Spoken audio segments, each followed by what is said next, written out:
As you watch this week's Training Tuesday, which features my Jungle Carpet Python Vedra, I want you to remember that cooperative care training is teaching animals to voluntarily participate in their own care.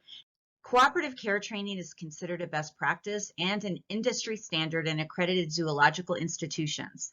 Cooperative care training is also now used and gaining acceptance in labs, animal shelters, veterinary practices, with groomers, with pet and livestock keepers, and of course in the reptile community. Why should we use cooperative care versus force-based handling? Why not just intrude into the snake's habitat, forcibly remove them, and put them where you want them? Well, cooperative shifting improves keeper safety, ease of care, and minimizes potential for fear, anxiety, and distress, as well as defensive behavior in the snake. When something's done voluntarily, the action has positive emotional affect versus when something is forced, which causes bad associations. The choice to participate in their own care and the ability to opt out improves welfare and enhances well-being for all animals, and that includes your snakes.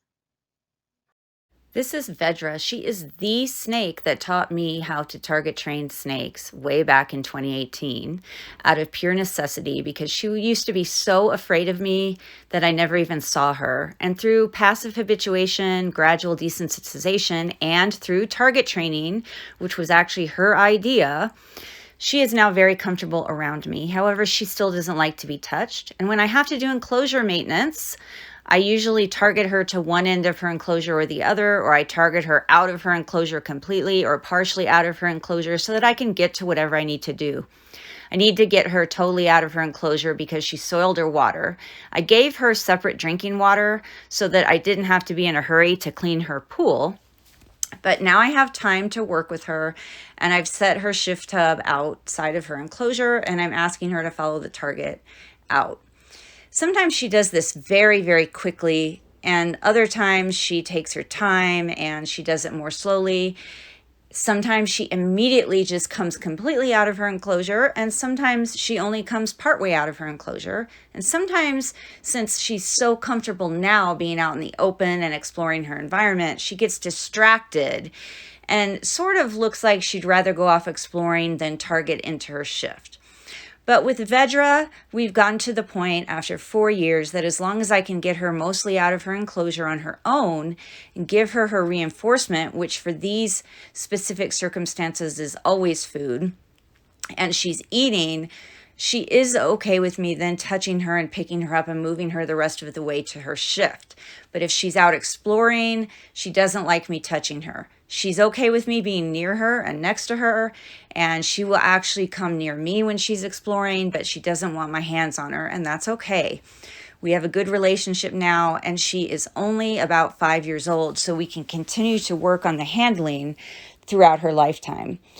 But I successfully got her shifted most of the way out of her enclosure. And part of our issue is she's just gotten so long that I used to be able to easily shift her whole body out. And now she pretty much thinks that she's out far enough. She's actually passed over her shift tub, but a lot of her body is still inside her enclosure. It really is not a problem now for me to just lift the rest of her body out of the enclosure. She is okay with me touching her while she's eating. That is something we've worked on over time and that she's gotten used to.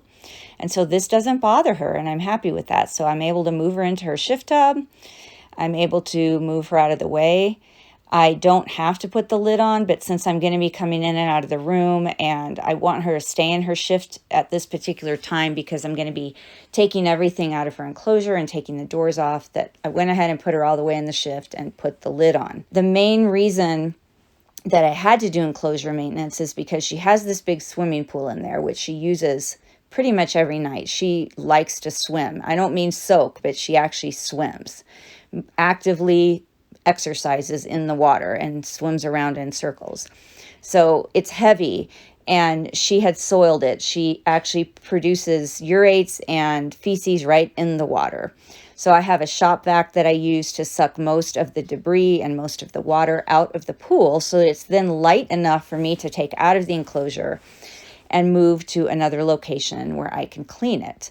And it's really super easy to clean just with plain soap and water. I got this from a garden center. It is a green plastic tub and it's kind of rough on the inside. I'm not actually sure what it's for, but it was sold at a garden center. It's perfect for her to swim in. As long as I have that little shop vac, it's easy for me to clean.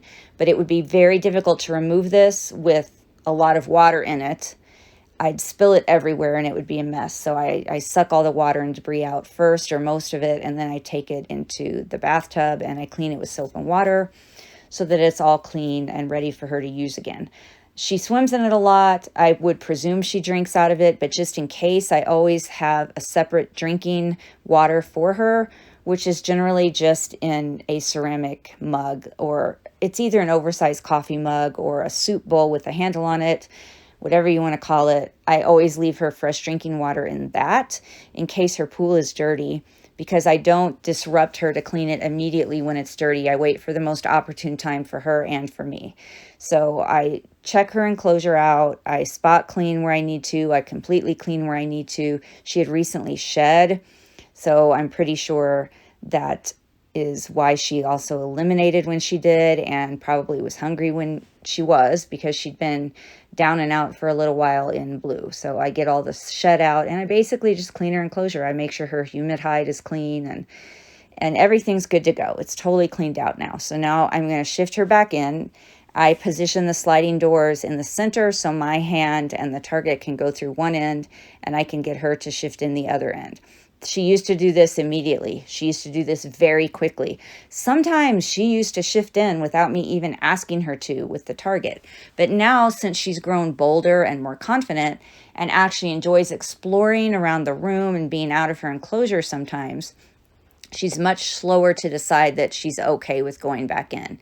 So basically what I'm doing with the target is I'm indicating to her that she has an opportunity to earn food reinforcement if she follows the target into her enclosure.